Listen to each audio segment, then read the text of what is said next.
Hai, Assalamualaikum anak-anak semua. Apa khabar anak-anak pada hari ini? Jom kita ikuti kelas PDPR bersama Cikgu Siti Hajah binti Bakam dalam program transisi tahun 1. Wah, banyaknya buah-buahan dan sayur-sayuran. Ada pisang, limau, ada sayur terung, sayur tomato, labu, timun. Anak-anak pasti suka makan buah-buahan dan sayur-sayuran kan? Jom kita lihat tema pembelajaran kita pada hari ini. Baiklah anak-anak, kita akan mempelajari tema yang pertama, saya sihat, saya selamat. Dan subtema pada hari ini, makanan pilihanku. Baiklah anak-anak, tajuk pembelajaran kita pada hari ini, jom pilih makanan berkhasiat dan jom cipta resepi. Anak-anak pernah lihat gambar ini? Apakah gambar ini anak-anak?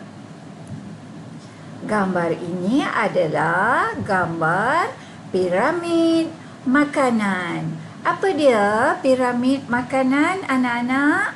Piramid makanan merupakan satu panduan mudah bagi setiap individu mempelbagaikan makanan harian mengikut jumlah sajian yang disarankan.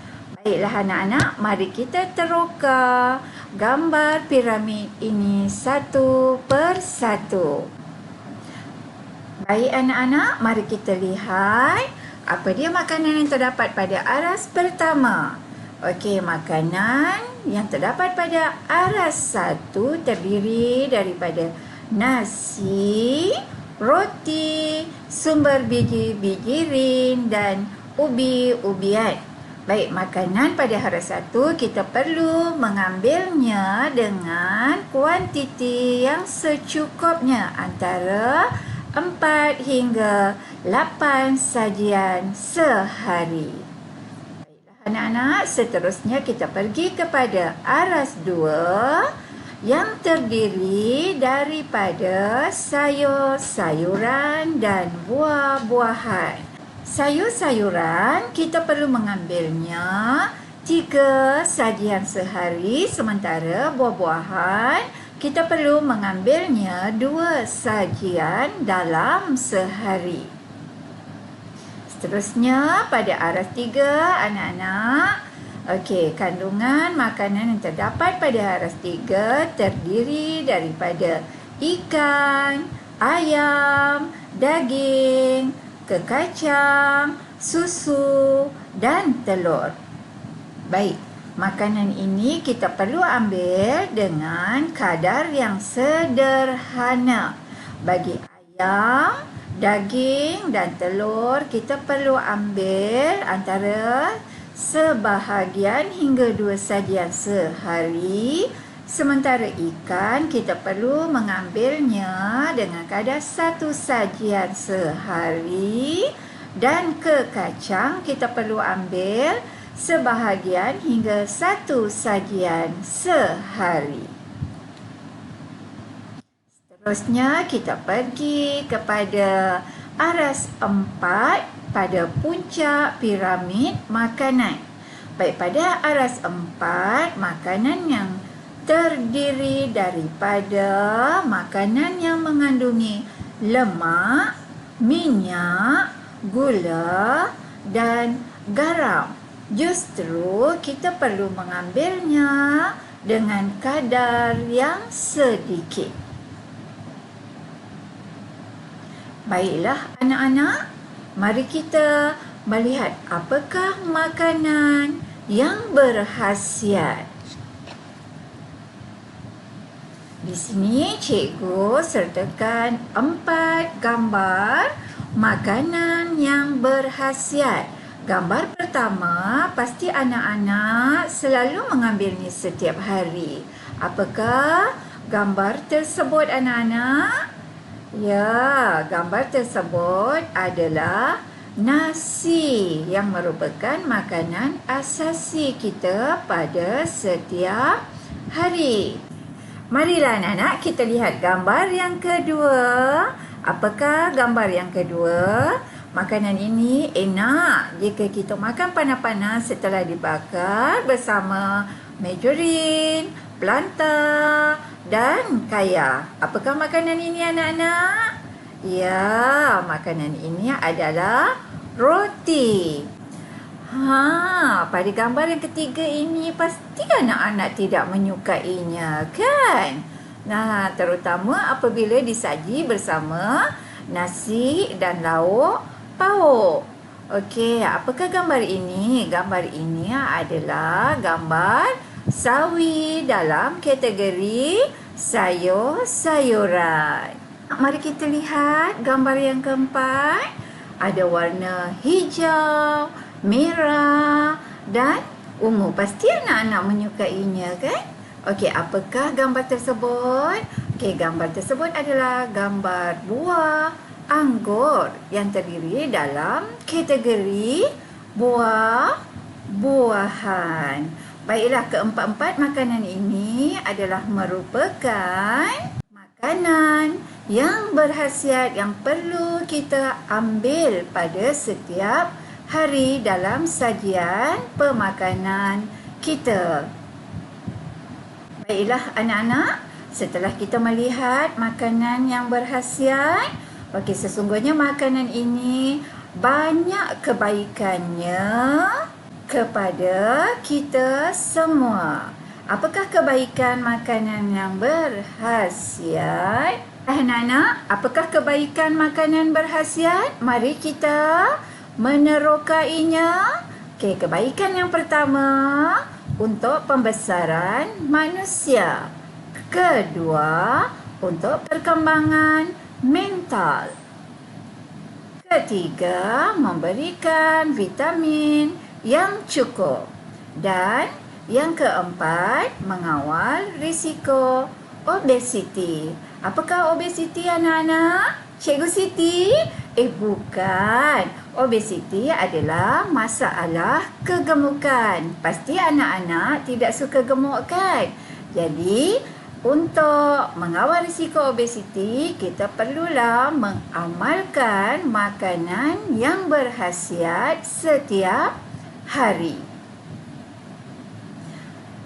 Makanan tidak berkhasiat anak-anak. Mari kita lihat apakah makanan yang tidak berkhasiat ini. Wah, banyaknya. Pasti kesemua makanan ini anak-anak amat menggemari dan menyukainya. Okey, kita lihat satu persatu. Gambar yang pertama adalah air bikarbonat ataupun air bergas yang amat banyak mengandungi gula di dalam kandungan air tersebut. Seterusnya, gambar yang kedua, pasti anak-anak menggemarinya sebab cikgu pun suka. Apakah makanan ini, anak-anak? Okey, kita lihat. Makanan ini adalah coklat yang amat banyak mengandungi lemak di dalamnya. Seterusnya, kita lihat gambar yang ketiga. Pasti anak-anak amat menyukainya dan menjadi kegemaran makanan setiap hari.